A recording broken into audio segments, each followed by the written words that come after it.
This story is a bit creepy, so if you're all about creepy things, you are right at home. It's about cannibalism.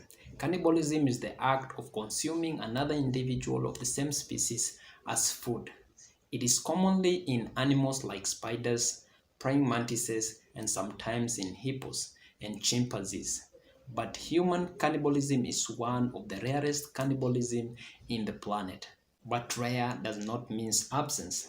There have been scenarios of human cannibalism in human history, but people like Issei Sagawa took it to extremely and horrific new level.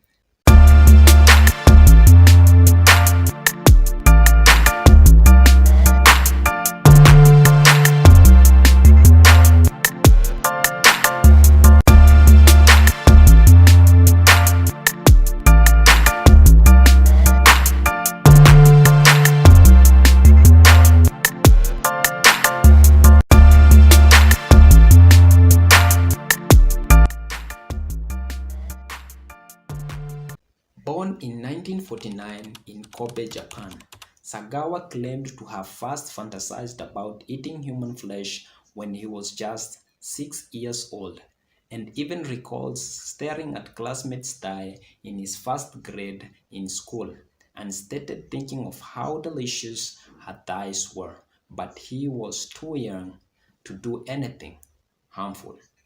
Considering that Sagawa's childhood's favorite story was that of Hansel and Gretel, that only indicated how Sagawa's bizarre behavior had been rooted from his childhood. For those of you who are not familiar with the Hansel and Gretel tale, just to bring you in the same lane as the rest of us, Hansel and Gretel were siblings who were abandoned in the forest and falls into the hands of a witch who lives in a house made of gingerbread, cakes, and candy houses. I can't imagine there was a time I used to believe that that was a true story. That was so childish of me. Anyway, the witch who had cannibalistic intentions intends to fatten Hansel before eating him eventually.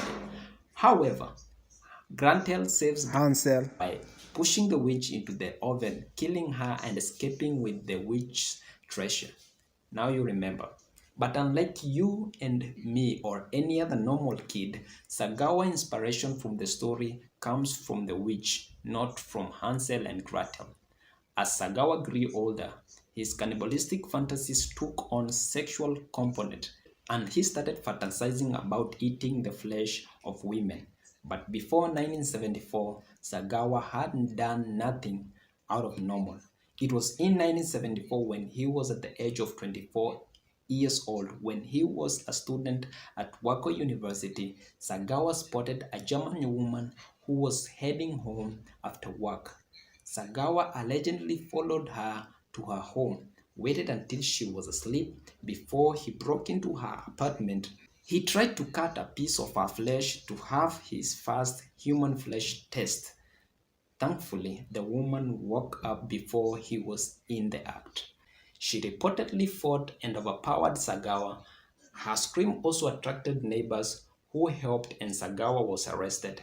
During interrogation, Sagawa claimed that he had intended to sexually assault her, believing that he would have been treated leniently than if he had said he wanted to eat her. So he was mistakenly charged with attempted rape.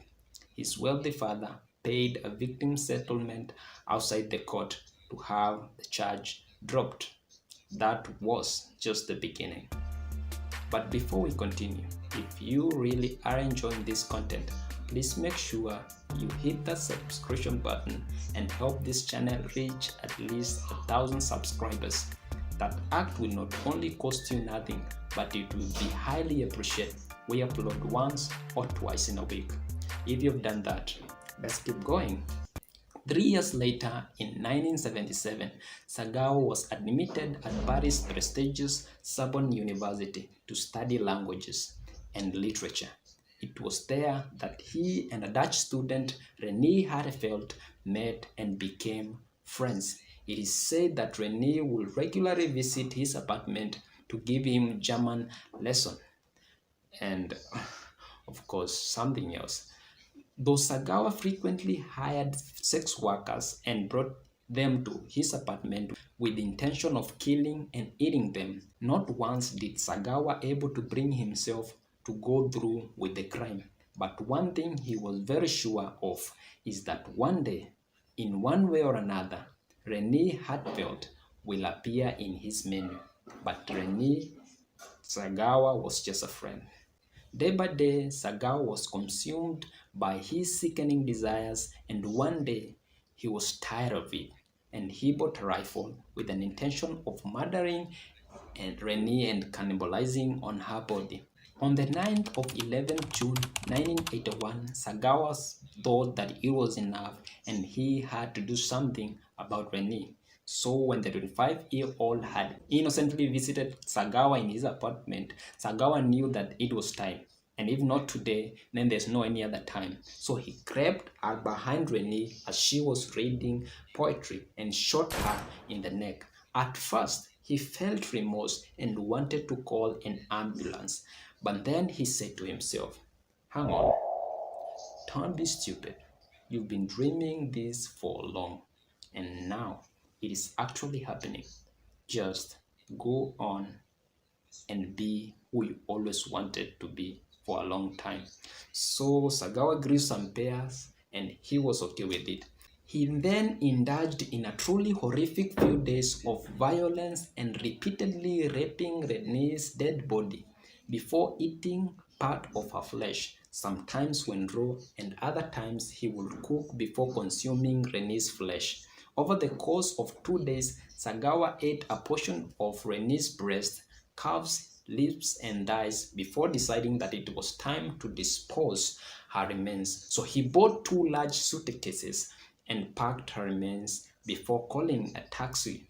The taxi driver helped Sagawa load the 2 suitcases in the taxi.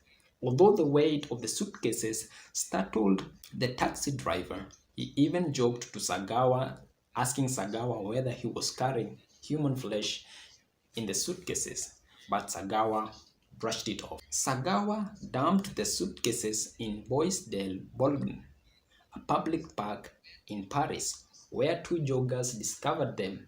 After finding that it was human remains in the suitcases, the 2 joggers reported the incidents to the member of the law enforcement, and with the help of the taxi driver, they connected the suitcases to Sagawa. After searching Sagawa's apartment, the police discovered that Renee Hartveld's remains and her IDs. Renee's remains included cooked human flesh, so of course, Sagawa was arrested.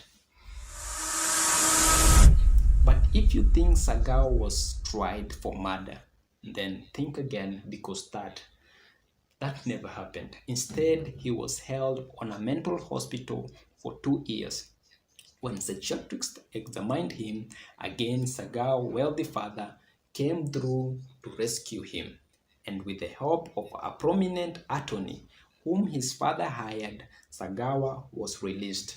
After the French court determined that Sagawa was legally insane and unable to stand trial, he was kept in a French maximum security psychiatric unit for 4 good years. During the 4 years, the family of Renee was seeking justice that was never, ever going to be delivered to them. And as if that was not enough, when Sagawa was in French mental hospital, Sagawa wrote a novel called In the Fog. The book told a story of a man who murdered a woman, committed necrophilia, and ate pieces of her flesh, causing many to conclude that Sagawa was mocking Renee's family by explaining to them exactly what he did to their daughter. When In the Fog was released, it became a bestseller and made the confessed killer a controversial celebrity both in Japan and France. Sagawa's lawyer would later on convince the French authority that Sagawa would be better treated in Japan facilities. I wonder why and how is a murderer supposed to be treated better? But it's law, and they are lawyers and judges. And in 1984, Sagawa was deported back to Japan and immediately sent to Tokyo Metropolitan Mesuzia Hospital for evaluation. Japanese psychiatry concluded that Sagawa had a personality disorder, but he was not legally insane, meaning that he could be held criminally responsible for the crime against Rene. That was almost a relief to Rene's family, but not yet. The French officials, however, were not willing to help Japanese authority prosecute Sagawa. Speculation pointing on Sagawa's wealthy family intervention. Japanese had no choice and Sagawa was released. Sagawa has never, not once, been in prison, yet he was obviously guilty. He is a murderer. Sagawa went on to gain celebrity in Japan.